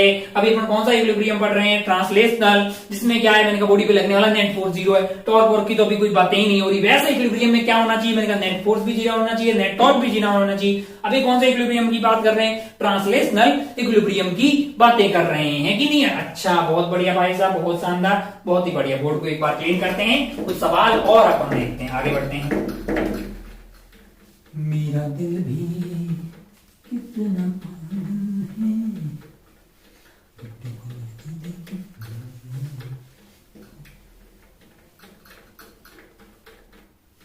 चलिए, हाँ, बोर्ड हो गया चकाचक। कितने एग्जाम्पल हो गए? 1 2 3 4 5 हो गए शायद, 6। एक और करते हैं एग्जाम्पल 6, एग्जाम्पल नंबर 6 भाई साहब। टेक क्या करते हैं? मान लो थोड़ा सा लेवल बढ़ाते हैं, ये अपना ऐसा हो गया आइटम, हो, और यहाँ पे ऐसा कर लेते हैं। अच्छा, ये अपना ग्राउंड हो गया, मैंने कहा हाँ, और यहाँ पे क्या करते हैं कि एक स्फीयर रख देते हैं, मैंने कहा अच्छा ठीक है, और फिर इसके पीछे एक क्यूब रख देते हैं। अच्छा, बहुत बढ़िया। ये एंगल मान लीजिए है 37 डिग्री। कितना है? 37 डिग्री, और इसका मास मान लीजिए आपको दिया हुआ है, ये A है और ये B है। अच्छा, मास ऑफ A मान लीजिए है 2 kg। क्या है? 2 kg। और मास ऑफ B आपको दिया हुआ है, mass of B is equal to 4 kg। अच्छा, आपको पता करना है कि A के ऊपर, अच्छा A और B पे नॉर्मल लग रही होगी, मैं यहाँ पे नॉर्मल लग रही होगी, यहाँ पे नॉर्मल लग रही होगी, यहाँ पे भी नॉर्मल लग रही होगी, सिस्टम इक्विलिब्रियम में है। अच्छा, फंसा रखा है इधर, मैंने कहा हाँ, इसके बीच में फंसा रखा है। ये एंगल कितना है? 37 डिग्री। ये एंगल क्या होगा? 53 डिग्री, है कि नहीं है? अच्छा, आपको पूछा है, आपको पूछ सकते हैं find find the normal reaction, find the normal reaction between A and vertical wall के बीच में क्या बताना है आपको? नॉर्मल रिएक्शन बताना है। Find the normal reaction between A and vertical wall. तुरंत शुरू हो जाए भाई साहब। इसके और वर्टिकल वॉल के बीच में कितना नॉर्मल होगा ये बताना है। चलिए एक आध सवाल और बना देते हैं अपन। अपने क्या सवाल ही तो ले लिखना है। एग्जाम्पल नंबर 7 मान लीजिए कुछ ऐसा कर देते हैं। मान लो कि यहाँ पे ऐसा कुछ कर दिया अपन ने, टिक टिक टिक, यहाँ से धागा लिया, यहाँ पे एक आइटम को बांध दिया और फिर उधर की तरफ गई, इधर भी आइटम को कहीं बांध दिया। ओ हो। मान लो कि ये जो मास है अपने पास बॉल टाइप का कुछ मास है, इसका मास आपको दे दिया 1 kg है। क्या है? 1 kg। टिक टिक टिक टिक। मान लो कि ये वाला एंगल क्या है? 37 डिग्री है। ओ हो। मान लो कि इसमें टेंशन T1 है। मान लो कि इसमें टेंशन क्या है? T2 है। सवाल क्या पूछा जा सकता है कि T1 बताइए, T2 बताइए। ओ हो। बहुत बढ़िया भाई साहब, बहुत शानदार हो। मेरे लिए कोई टफ चीज नहीं सवाल बनाना। सवाल अपन और भी बना सकते हैं। मान लो कि ऐसा भाई कुछ और बना ले, ऐसा ही कुछ कर लेते हैं। आप शुरू हो जाए। ये कर, तुरंत कर, ये भी कर। अल्लाह, कुछ और कैसे कर सकते हैं? मान लो कि ऐसा किया आपने, मान लो कि अपन ने कुछ ऐसा किया, इस तरह का फ्रेम ले लिया, फिर इधर की तरफ फ्रेम बना दिया। अच्छा, ये ऐसा एल टाइप का। अच्छा, फिर क्या किया मैंने कहा इधर से एक धागा बांध लो, इधर से एक धागा बांध लो, इधर से एक धागा बांध लो, फिर इधर से एक धागा बांध लो, फिर इधर से मान लो कि अपन ने 100 kg का आइटम को बांध दिया। क्या किया है? 100 kg का आइटम को बांध दिया। मान लो कि ये धागे का नाम A है, ये धागे का नाम B है, ये धागे का नाम C है। टिक टिक टिक। और ये वाला एंगल मान लो आपको दिया 45 डिग्री। ओ हो। आपसे क्या पूछा है? और ये L एक फ्रेम है, L टाइप का एक क्या है? फ्रेम है। अच्छा, बहुत बढ़िया भाई साहब। ओ, आपसे क्या पूछा है? टेंशन इन A बताइए, टेंशन इन B बताइए, टेंशन इन C बताइए। A B and C equilibrium में आइटम रुका हुआ है। अबे बहुत इजी है, तुरंत कर लो। आओ इस पे आते हैं भाई साहब। Find the normal reaction between A and vertical wall. ध्यान से देखें। नॉर्मल यहाँ पे भी लग रहा होगा, यहाँ पे भी लग रहा होगा, इनके बीच में भी एक नॉर्मल लग रहा होगा, यहाँ पे भी एक नॉर्मल लग रहा होगा, बाकी mg लग रहे होंगे। इसका mg नीचे, इसका mg। हमको सवाल में पूछा है कि find the normal reaction between A and vertical wall, यानी कि ये वाले नॉर्मल रिएक्शन की हमें तलाश है। कौन सा वाला? और ये इधर लगेगा। इधर क्यों लगेगा? हमको बताने ना कि ये कॉन्टेक्ट सरफेस है और ये सरफेस, ये आपका एक पॉइंट परपेंडिकुलर डाल दो तो इधर लगेगा। और अच्छा, तो मैं किसका एफबीडी बनाऊं? क्या इसका पहले निकालूं उसका? मैंने कहा एक सोच के देख कि अगर मैं ये बोल दूं कि ये जो सिस्टम है यहां से लेके यहां तक ये पूरा, ये मेरे लिए रुका हुआ है कि नहीं है? मैंने कहा अगर मैं इस पूरे की एफबीडी बना दूं, अगर मैं इस पूरे को एक साथ ले लूं, किसको? इसको और इसको, इन दोनों को अगर एक साथ ले लूं तो मेरे लिए इस साइड में सिर्फ ये नॉर्मल ऐसा लग रहा होगा, बाकी इन दोनों पे नॉर्मल इस डायरेक्शन में इसके परपेंडिकुलर इधर की तरफ लग रहे होंगे। उन दोनों के सम को मैं बोल देता हूं कि मान लो एन डैश कुछ लग रहा है। क्या लग रहा है? एन डैश लग रहा है। बाकी दोनों के क्या लग रहे होंगे? नीचे mg लग रहे होंगे, है कि नहीं यार? इन दोनों को मैं अगर सिस्टम मान लूं, A एंड B, कंसीडर, मैं क्या कर रहा हूं? Consider A and B system, है ना? B एंड A को एज ए सिस्टम कंसीडर कर दिया, पूरा एक सिस्टम बना दिया, एक पॉइंट से उसको रिप्लेस कर दिया। अगर आप ध्यान से देखें तो इस पे इधर की तरफ ये नॉर्मल लग रहा है, वही नॉर्मल है बेसिकली A और वर्टिकल वॉल के बीच वाला। और अगर आप ध्यान से देखें, टिक टिक टिक टिक टिक टिक टिक टिक टिक टिक, ये वाला एंगल आपके लिए क्या हो जाएगा? ये वाला एंगल आपके लिए हो जाएगा 37 डिग्री। ये क्या हो जाएगा? 37 डिग्री। ये एन हो गया है। कहीं मैं छोटा तो नहीं लिख रहा हूँ कि तुम्हें देखने में प्रॉब्लम हो। वीडियो की क्वालिटी चेंज कर लेना यार, मतलब 1080 में तो इतना झकास दिखेगा, मजा आ जाएगा तेरे को। 1080 में पढ़ाई के वीडियो कौन देखता है? वो तो हम मूवी देखते हैं। कभी कभी पढ़ाई के वीडियो भी देखा करो यार। 720 1080 मजा आएगा, मतलब देख रहे ध्यान से। ये एन हो गया है। बहुत बढ़िया भाई साहब। अगर आप 1080 में मूवी देखते हैं और 480 में वीडियो देखते हैं तो bro we are not on same level, मतलब फिर अलग बातें हैं वो दोनों। 37 डिग्री वाला, अब आप ध्यान से देखें तो इसके ऊपर जो है हॉरिजॉन्टल डायरेक्शन में एन लग गया और दोनों जो नॉर्मल लग रहे हैं उनके रिजल्टेंट को मैंने इधर की तरफ मान लिया है। क्या है वो? एन डैश मान चुका हूं मैं उसको। क्या मान चुका हूं? एन डैश मान चुका हूं। अच्छा भाई साहब, एन डैश मान लिया। ओहो हो। और ये कैसे लग रहा होगा? अगर आप ध्यान से देखें, अगर आप ध्यान से देखिए तो वो इस सरफेस के परपेंडिकुलर लग रहा होगा। कौन सी वाली सरफेस के? इसके परपेंडिकुलर लग रहा होगा ऐसे, दोनों का रिजल्टेंट है कि नहीं यार। ये एंगल 37 हुआ है। अगर आप हॉरिजॉन्टली ऐसे लाइन खींच देंगे तो ये एंगल क्या होगा? 37 डिग्री। ये वाला एंगल क्या हो जाएगा? 53 डिग्री। ये वाला एंगल क्या हो जाएगा? 53 डिग्री। टिक टिक टिक टिक टिक टिक। ये एंगल 37 डिग्री, ये 37 डिग्री, और ये वाला क्या हो जाएगा? 53 डिग्री। और वो इसके नॉर्मल होगा, सरफेस के नॉर्मल होगा। और क्या लग रहा है? मैंने कहा नीचे की तरफ mg लग रहा है। दोनों को आपने सिस्टम मान लिया। अच्छा, b का मास दिया हमने, दिया है। दोनों का मास कितना है? 2 and 4, टोटल हो जाएगा 6। तो नीचे की तरफ क्या लग रहा है? नीचे की तरफ लग रहा है 60 न्यूटन। ओहो हो, अब ये इक्विलिब्रियम में है तो कंपोनेंट ले लो, हॉरिजॉन्टल और वर्टिकल वाले सेम होने चाहिए। 60 नीचे हो गया, ये इधर हो गया।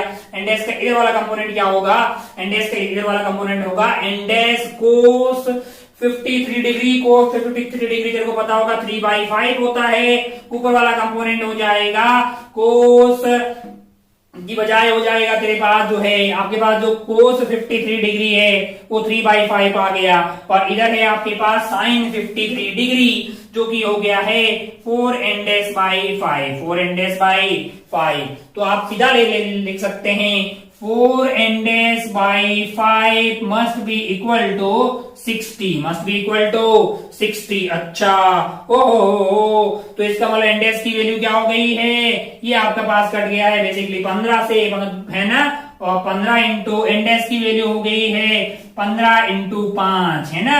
अच्छा भाई साहब, इतना न्यूटन। आपको क्या चाहिए? आपको n चाहिए। n चाहिए। एक और इक्वेशन हॉरिजॉन्टल में लिखिएगा, 3 n/5 must be equal to n। तो अगर आप n चाहिए तो आप क्या करेंगे? 3/5 इंटू एंडेस। एंडेस की वैल्यू आपके पास कितनी है? 15 इंटू 5 है। 5 से 5 कट गया, n की वैल्यू आई है 45 न्यूटन। क्या आई है? 45 न्यूटन। कहीं ये कट तो नहीं रहा ना, मतलब यहाँ पे आपके पास इसको सॉल्व करने से क्या आ रही है? 45 न्यूटन, जो कि आपका सही उत्तर हो जाएगा। आपके पास आंसर आ जाएगा 45 न्यूटन। 1 मिनट, इन दोनों को सिस्टम लिया ताकि थोड़ा फायदा हो गया। अरे दोनों ही नॉर्मल ईटर थे ना, उनको मिक्स करके मैंने एंडेस बोल दिया, है कि नहीं यार। और नीचे की तरफ mg लग रहा था, उसको मिक्स करके मैंने मतलब रिजल्टेंट जो है 60 लिख दिया। और मुझे चाहिए क्या था? मुझे तो ये n ही चाहिए था ना भाई साहब। अगर आप ध्यान से देखें कोई और कलर से, जैसे मैं रेड का उपयोग कर लेता हूं, इस पूरे सिस्टम पे नीचे की तरफ एक तो इनका mg लग रहा है, इन दोनों के ऊपर नॉर्मल एंडेस ऐसे लग रहा है, और n जो है इधर लग रहा है। हमें यही n चाहिए था, जो कि हमने पता कर दिया है। सॉल्व करके 45 आ रहा है। और अगर तेरा आंसर भी 45 आया होगा बगैर मेरे बताए हुए, तो बहुत बढ़िया, अपनी पीठ को थपथपा दीजिए। बाकी अब आपको समझ में आ गया होगा। तो कई बार ऐसे कुछ सिस्टम ले लेंगे और काम थोड़ा सा आसान हो जाएगा। चलिए आगे बढ़ते हैं। अगले वाले सवाल का आंसर तो निकाल ले, पहले आंसर निकाल के बैठ, ताकि जब तू मेरा आंसर देखे और तेरा आंसर में गलतियां पता लगे। क्योंकि आपको पता है कि मैकेनिक्स आती है, इसमें ज्यादा से ज्यादा आप सवाल सॉल्व करें, जितने ज्यादा आप सवाल सॉल्व करेंगे उतना ही आपका जो कॉन्सेप्ट का एप्लीकेशन है वो अच्छा होगा, और उतने ही ज्यादा आप अच्छे से सवाल सॉल्व कर पाएंगे। हमारे यहाँ पर थ्योरी बहुत कम है। कोई अलग कितने थे अभी तक क्या बताया? न्यूटन फर्स्ट लॉ बहुत आसान, सेकंड लॉ F0 ma हमने पाया था, लेकिन रियलिटी में था F0 dp/dt।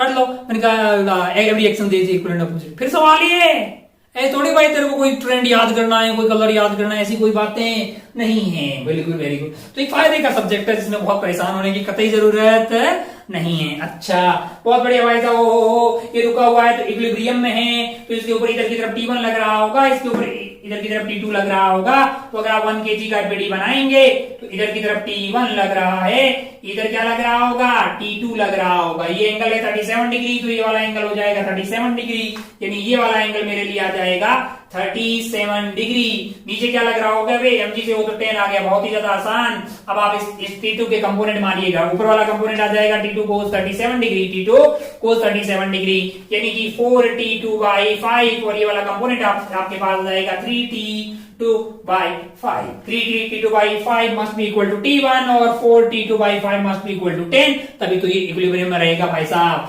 4T2/5 4T2/5 must be equal to 10। अच्छा, T2 क्या होना चाहिए? T2 होना चाहिए 10 into 5 divided by 4।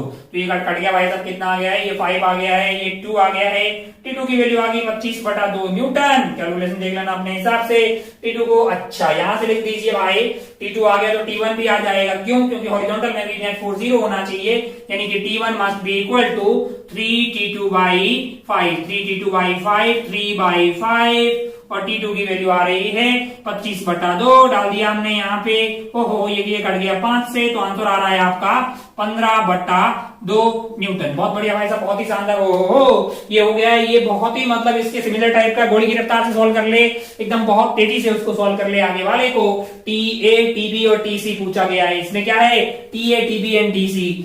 सही से एफबीडी बना, सही से फ्री बॉडी डायग्राम बना। इसके ऊपर नीचे की तरफ क्या लग रहा होगा, नीचे की तरफ लग रहा होगा 1000। क्या लग रहा होगा, 1000 न्यूटन नीचे की तरफ लग रहा होगा। भाई mg हो गया यार। ऊपर क्या लग रहा होगा, TA। ओहो, मतलब एक अंधा आदमी भी बोल देगा कि अगर ये रुका हुआ है तो TA की वैल्यू तो मुझे तुरंत पता लग गई कि क्या हो गई है, 1000 न्यूटन। क्या चाहिए, TB और TC। कैसे पता करेंगे, मैंने कहा इसमें मान लीजिए TB टेंशन, और इसमें क्या पता कर दीजिए, TC। अब ये जो पॉइंट है वो रुका हुआ है, यानी इक्विलिब्रियम में है, तो इसके ऊपर हॉरिजॉन्टल और वर्टिकल में दोनों डायरेक्शन में नेट फोर्स क्या होना चाहिए, 0। तो गोली की रफ्तार से कंपोनेंट ले और तुरंत पता कर ले TB एंड TC। फिर ये सवाल ही खत्म हो जाएगा। आगे बढ़ते हैं, चंद और सवाल देखते हैं।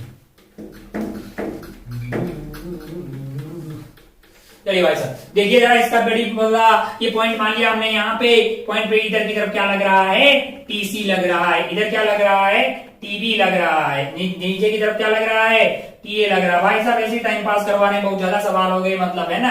45 डिग्री हो आप सोल्व करते रहें, बहुत जितने ज्यादा आप सवाल सोल्व करें, हमें कोई जल्दीबाजी नहीं है, ज्यादा से ज्यादा सवाल सोल्व करें, जिससे कि आपको मतलब जो बेसिक जो एनएलएम बहुत बढ़िया होगा तो फ्रिक्शन बहुत बढ़िया होगा। एनएलएम उड़ गया तो फिर फ्रिक्शन नहीं आएगा, फिर ये दोनों उड़ गए फिर सब उड़ गया, मतलब फिर तू सो जा। यहाँ ये है कि बायोलॉजी वगैरह नहीं या कुछ और नहीं है, जिसमें मान लो कि भाई पहला चैप्टर उड़ गया तो कोई बात नहीं, सेकंड से शुरुआत करेंगे। इधर आपका एनएलएम उड़ गया तो पूरी मैकेनिक्स उड़ गई और काफी सारा कार्यक्रम और भी उड़ गया, है ना। उड़ गया मतलब खत्म हो गया, फिर वो तेरे काम का कोई काम का नहीं है। मास्टर डरा रहा है, खौफ पैदा कर रहा है। अबे नहीं, सब मतलब तेरे को सही रास्ता दिखा रहा है, तेरे को सही बात बता रहा है कि भाई उड़ने मत दे, अभी मतलब तेरे हाथ में है ये, उड़ना नहीं उड़ना तेरे हाथ में है ना। तो लास्ट में बोलेगा काश में पहले पढ़ लेता, तो फिर ये बातें अभी काम की नहीं होगा। इधर आते हैं, TC का इधर वाला कंपोनेंट हो जाएगा आपके पास ऊपर वाला TC/√2। ये वाला कंपोनेंट क्या हो जाएगा, मैंने कहा ये हो जाएगा TC/√2।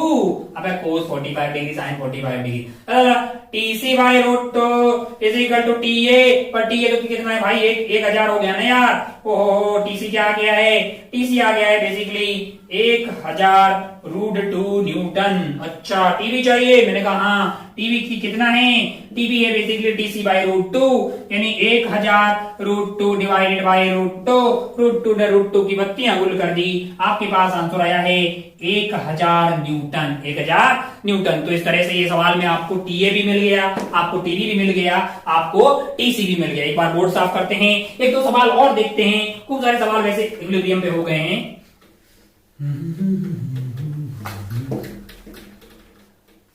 चलिए भाई साहब बोर्ड हो गए, एक बार चकाचक। पहले 5 देखे थे, फिर 3, 8, काफी सारे सवाल हो गए यार, है ना।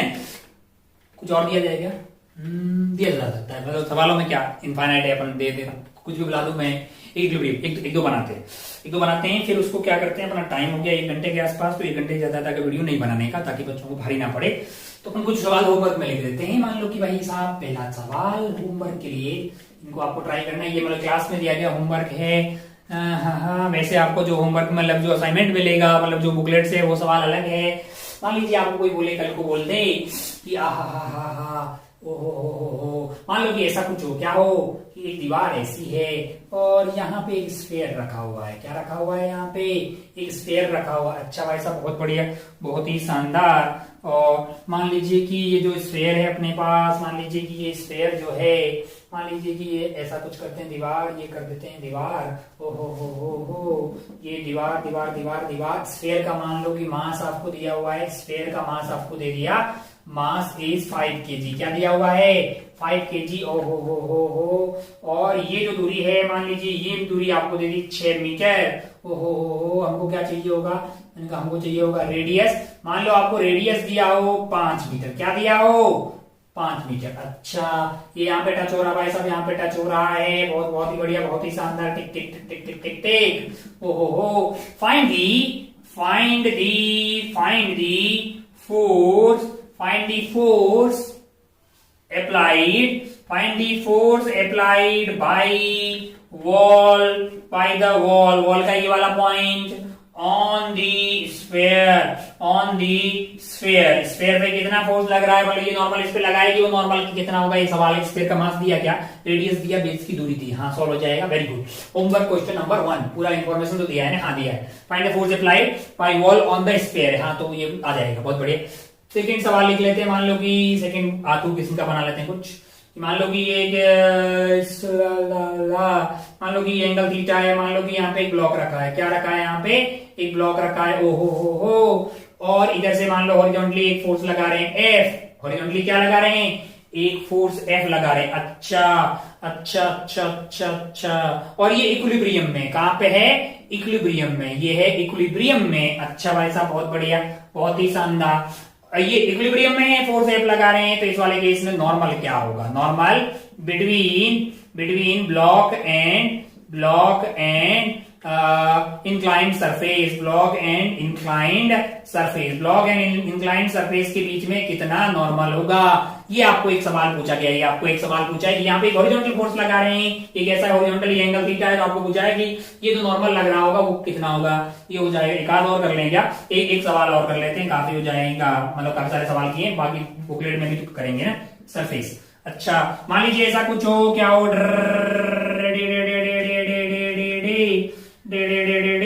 मान लो कि ये वाला एंगल कितना है? ये वाला एंगल 30 डिग्री है। मान लो कई लोग सोच रहे हैं कि इसमें क्या मास्टर को तो कोई काम ही नहीं पड़ रहा है, तो बहुत ही ऐसे कुछ भी मान लो, कुछ भी कर रहे हैं। ऐसा बिल्कुल नहीं है, हमको भी फिर आंसर लाना है ना लल्ला। मान लो कि ये ऐसा हो गया। मान लो कि ये वाला एंगल क्या है? 45 डिग्री। अच्छा, और यहाँ पे घुसेड़ दो एक स्फेयर को। ये हमने स्फेयर रख दिया है, गोला समझ रहे इसको। एक स्फेयर रख दिया है। अच्छा भाई साहब, ये जो स्फेयर है इसका मास मान लीजिए, स्फेयर का मास मान लीजिए क्या है? 2 kg है। मास क्या है? 2 kg है। रेडियस मान लीजिए 1 मीटर है। रेडियस क्या है? 1 मीटर है। तो क्या इस पे यहाँ पे नॉर्मल लगेगा? मैंने कहा हाँ, यहाँ पे नॉर्मल लगेगा। हाँ, माना कि यहाँ का नॉर्मल N1 है, यहाँ का नॉर्मल क्या है? N2 है। सवाल है कि N1 की वैल्यू क्या होगी, N2 की वैल्यू क्या होगी? एक मिनट, ये 30 दिया, ये 45 दिया ना टोटल। हाँ, और रेडियस आपको दे दिया 1 मीटर और मास आपको दिया 2 kg। हाँ, तो आंसर आ जाएगा। है क्या ये आइटम? ये आइटम है स्फेयर, है ना? अच्छा भाई साहब, जिसका mass 2 kg, radius 1 metre. Very good. और भी दें क्या? वे टाइम हो गया यार, बहुत हो गया। 1 2 3 और बाकी बुकलेट के सवाल बहुत सारे हैं, सॉल्व करना अथाह भंडार है। एक समझदार आदमी को लगेगा कि वाह क्या सही सब्जेक्ट है, ज्यादा थ्योरी नहीं है, बाकी सब सवाल है। और मतलब जो है सॉल्व करो, मस्त रहो, एकदम चिल करो। तो हाँ, ये मतलब बहुत ही अच्छी चीज है फिजिक्स की। चलिए भाई साहब, तो आज का खेला जो है अपन आप समाप्त करते हैं। अब अपनी पढ़ाई का और अपने स्वास्थ्य का पूरा ख्याल रखिएगा। तो हम लेक्चर नंबर 3 में आपसे यहाँ पे अलविदा बोलते हैं। जय हिंद, जय भारत, टेक केयर, बाय।